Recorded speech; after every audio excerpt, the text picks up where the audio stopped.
Maybe you've had your business for a while, or you want to start, but one thing is clear. You need to get more paying clients.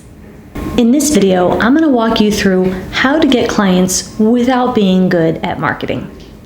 In this video, I'm going to walk you through how to get clients in your dietitian private practice without being good at marketing. First of all, I want to explain what is private practice, because I think a lot of us dietitians don't understand what that word really means.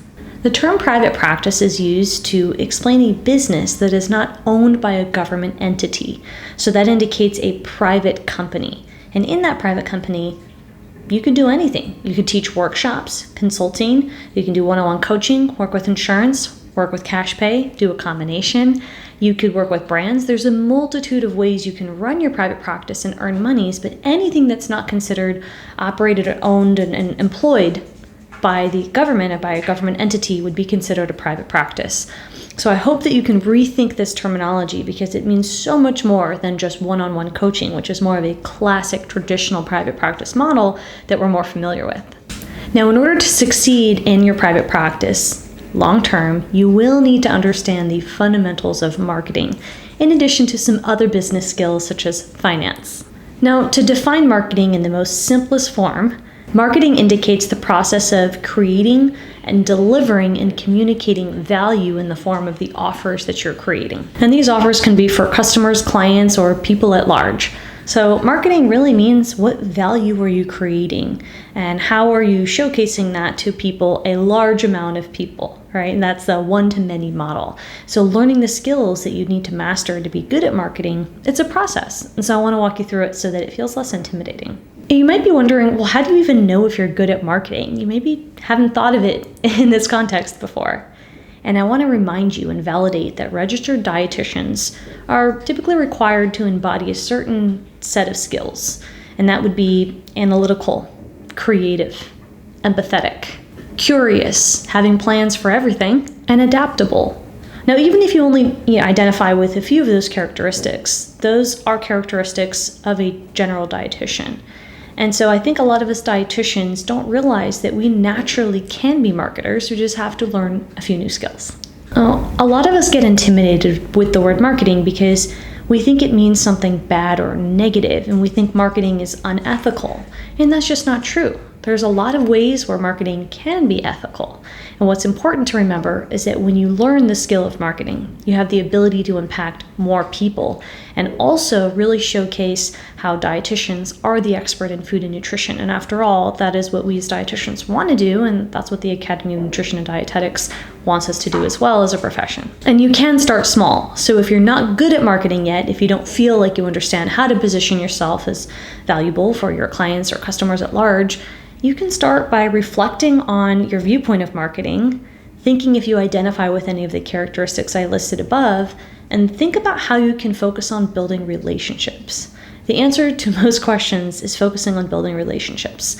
When I first started marketing in my nutrition private practice, when I was working a full-time job as a clinical dietitian, I built my business as a nutrition consultant by building relationships. I built contacts, I was asked to speak, and then I was referred to speak in other conferences because I spoke at a few conferences and my name got out in the nutrition pipeline.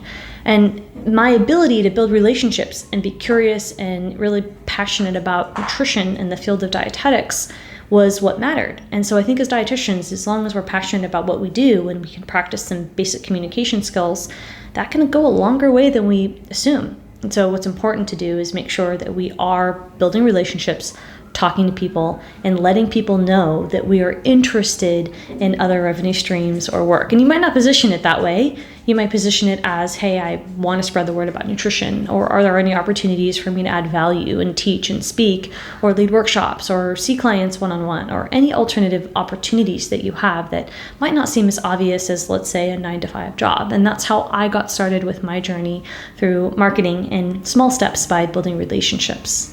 Now, I do have a free guide to walk you through what exact steps you might want to take in your private practice to ramp up, lay down those foundations, and launch. And so you can grab that free checklist below in the description box. And it's a gift that I've created for you so that you can work your way through the checklist, because we love lists as dietitians, as you are growing your private practice. And it's a list that I wish I would have had. It would have saved me a lot of time years ago. So if you're wondering how you grow a nutrition practice, and specifically with context to marketing, you might already know that one of the most popular traditional ways to grow a practice is through credentialing, through going through insurance. And where that is an option, you can also do self-pay. So you can charge people out of pocket to see you in a one-on-one capacity. You can also operate a group practice where you have clinicians working under you, and then you would get a percentage of fee split of whatever people are paying them under your business. That's going to require a lot more management. You can also start by building your professional network, which is what I did, as I explained a little bit earlier. And I started teaching and speaking, and I started working with other departments, and I got my name out into this space, into the interdisciplinary care team, and I started doing a lot of work. I also did menu work on the side. I did a lot of random things as a consultant, and from my experience, I found what I love most, and that's teaching and developing curriculum. And I landed some really big long-term 4-year-long contracts with higher education in creating and developing and implementing curriculum, which is still one of my favorite things to do. And I got that opportunity because I had learned how to speak and connect and talk to people, specifically people that were in charge of making decisions about budget and hiring on other people like nutritionists to do talks. So think about your local community, and if you're working a clinical job like I did, who can you talk to there and network with? Or if you're in a community, how can you find out, maybe through your church or through institutions or organizations, what they might need in terms of nutrition? And you're going to have to try a few times, because your first try to make connections might not always work. So it's a habit that you're going to have to practice. Building your online presence is an important one. And if you're feeling intimidated or you're not ready to do it yet, I get it. You might want to start small. You might want to start with building an email list, and you might not use social media to grow your list. You might have an email list and a free guide to give people, like the free guide I've created linked below, but you're actually building that email list outside of, let's say, social media. You could start a blog, you can start a website, or if you want to grow your list offline, you can do talks and connect with people, and then have people grab your list, which means they would subscribe and opt into your email list outside of social media. It's absolutely possible. Now, as you grow in your private practice and you advance, you'll learn that you're going to need multiple ways to grow your email list. But when you're first starting out, you can just try 1 or 2 avenues until you build up the confidence and start building routines and skills that will really help you with optimizing your processes. So again, in closing, you have to be good at marketing to sustain your private practice. And when you're first starting out, if you really want one tip, one best practice, it would be learning how to build relationships with the people that you already know. Most businesses start with friends and family. So if you can reach out to the contacts you already have, or make an effort to build more contacts, then you will have an opportunity, a pool to work with. And from that pool, you can expand. And when you're ready, you can build your online presence, which will 20x the pool that you already have that might be your existing in-person network. And that's what I did. And there's a lot of ways to do it. There's a lot of ways to start your business without marketing. It just depends on how you define marketing, and it depends on what you feel ready for. And the truth is, you're never going to feel 100% ready, which is why you have to start small and build with time.